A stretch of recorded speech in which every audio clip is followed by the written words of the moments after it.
Morning mga kabogsi. May pupunta tayo sa dito yung ginagawang ospital. Gawa na siya, yung kinabitan na siya ng kuryente na sarili na para kung sakaling mag-brownout hindi sila basta-basta madamay sa brownout, kasi siyempre ospital kung maraming ino-opera o may mga emergency, tuloy-tuloy lang yung trabaho nila. May malaki naman silang generator eh. So, mapakita natin yung mga kuryenteng ginawa sa kanila. Ginawa sila sarili. Pati yung katabing eskwelahan. Wala kung kailan matatapos. Ma-active siguro mga kabogs yung hospital. So, pagdating, hindi pa yung pagdating ng mga gamit. At siyempre, mag-hire pa sila ng doktor. Bahala na siguro ang city government yan, maghanap ng mga magagaling na doktor para mapaglikuran buong Cavite City, para hindi na sila lalabas doon pa magpapa-hospital, magpapa-check up. Dito na lang.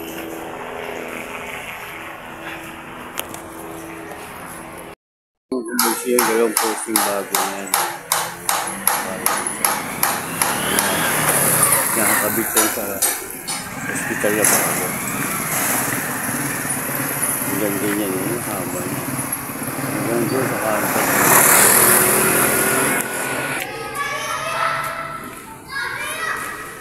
Ayun yung eskwela, pinturado na siya, pero hindi pa siya tapos. So, finishing na rin siguro yan mga kabogsi. So, magiging evacuation center. Ayan. Ang barangay 28.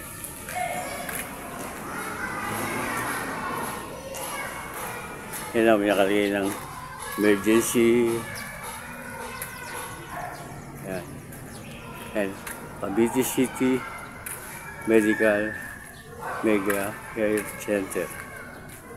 Medcare Health Center. Ang ganda niya kung nagawa. Sigurado tambak ang tao dito halos araw-araw. Papacheck up. Sige.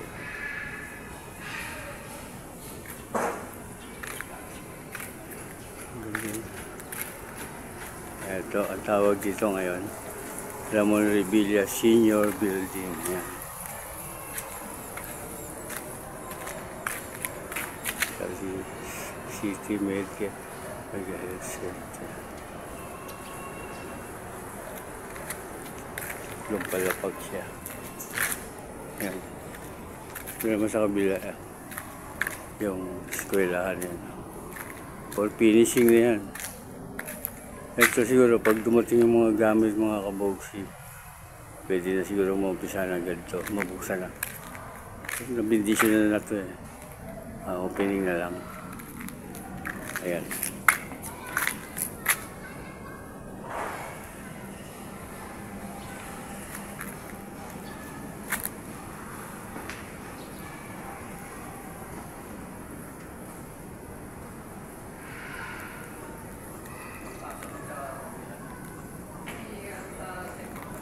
Laki pala ng gastos dito, 143 million.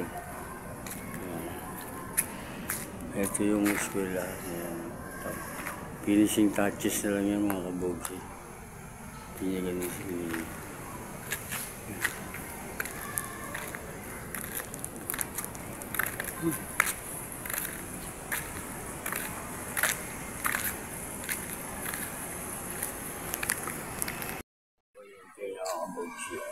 Yan, nasa taas na yan.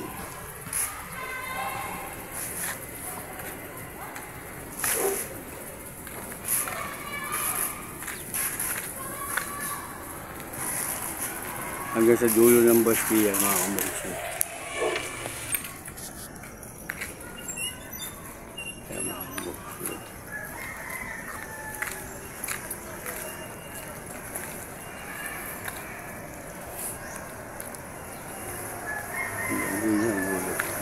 Lahat ng bagong kabit na poste, yan na po yung kanilang kuryente. Dito kasama na dyan yung eskwelahan.